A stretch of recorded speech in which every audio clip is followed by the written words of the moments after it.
नकली तोते की कहानी में आपका स्वागत है।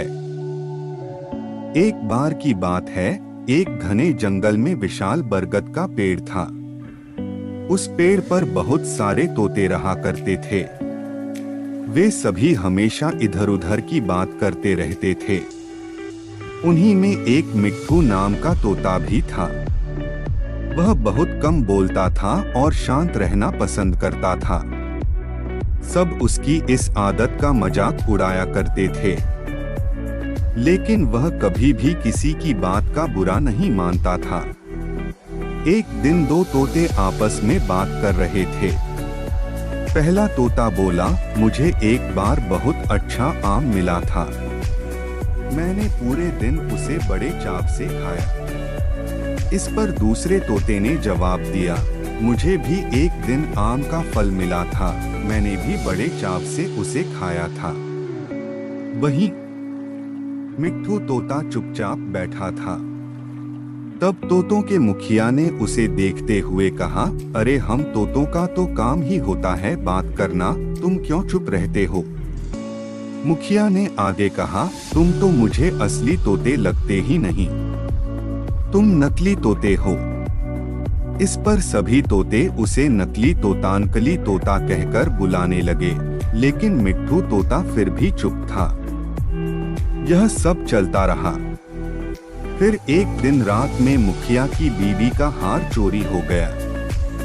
मुखिया की बीवी रोती हुई आई और उसने पूरी बात बताई। मुखिया की बीवी ने कहा, किसी ने मेरा हार चोरी कर लिया है और वो हमारी ही झुंड में से एक है। यह सुनकर मुखिया ने तुरंत सभा बुलाई। सभी तोते तुरंत सभा के लिए इकट्ठा हो गए। मुखिया ने कहा, मेरी बीवी का हार चोरी हो गया है और मेरी बीवी ने उस चोर को भागते हुए भी देखा है। वह चोर आप लोगों में से ही कोई एक है। यह सुनकर सभी हैरान हो गए। मुखिया ने फिर आगे कहा कि उसने अपने मुंह को कपड़े से ढककर रखा हुआ था, लेकिन उसकी चोंच बाहर दिख रही थी। उसकी चोंच लाल रंग की थी। अब पूरे झुंड की निगाह मिट्ठू तोते और हीरू नाम के एक दूसरे तोते पर थी, क्योंकि झुंड में केवल इन्हीं दोनों की चोंच लाल रंग की थी। यह सुनकर सभी मुखिया से चोर का पता लगाने के लिए बोलने लगे, लेकिन मुखिया ने सोचा कि ये दोनों मेरे अपने हैं। मैं कैसे इनसे पूछ सकता हूँ कि तुम चोर हो क्या? इसलिए मुखिया ने एक कौवे से इसका पता लगाने के लिए मदद ली। असली चोर का पता लगाने के लिए कौवे को बुलाया गया। कौवे ने लाल चोंच वाले हीरू और मिट्ठू तोते को सामने बुलाया। कौवे ने दोनों तोतों से पूछा कि तुम दोनों चोरी के समय कहाँ थे? इस पर हीरू तोता जोर जोर से बोलने लगा, मैं उस दिन बहुत थक गया था, इसलिए खाना खाकर मैं उस रात जल्दी सोने के लिए चला गया था। वहीं मिट्ठू तोते ने बहुत धीमी आवाज में जवाब दिया। उसने कहा, मैं उस रात सो रहा था।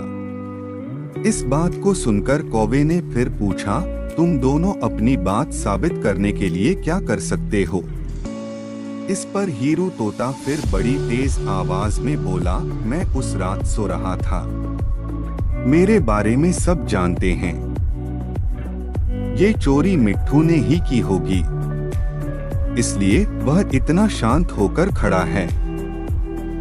मिट्ठू तोता चुपचाप खड़ा हुआ था। सभा में मौजूद सभी तोते चुपचाप यह सब देख रहे थे। मिट्ठू तोता फिर धीमी आवाज में बोला, मैंने यह चोरी नहीं की है। इस बात को सुनकर कौवा मुस्कुराकर बोला कि चोर का पता लग गया है। मुखिया के साथ साथ सब लोग हैरानी से कौवे की ओर देखने लगे। कौवे ने बताया कि चोरी हीरू तोते ने की है। इस पर मुखिया ने पूछा, आप यह कैसे कह सकते हैं?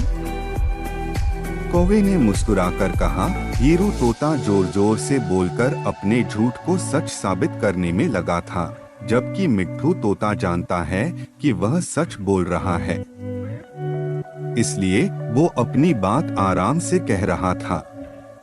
कौवे ने आगे कहा, वैसे भी हीरू तोता बहुत बोलता है, उसकी बात पर भरोसा नहीं किया जा सकता है।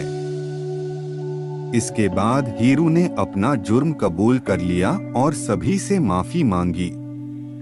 यह सुनकर सभी तोते हीरू तोते को कड़ी सजा देने की बात कहने लगे, लेकिन मिट्ठू तोते ने कहा, मुखिया जी, हीरू तोते ने अपनी गलती मान ली है, उसने सबके सामने माफी भी मांग ली है, उससे पहली बार यह गलती हुई है, इसलिए उसे माफ किया जा सकता है।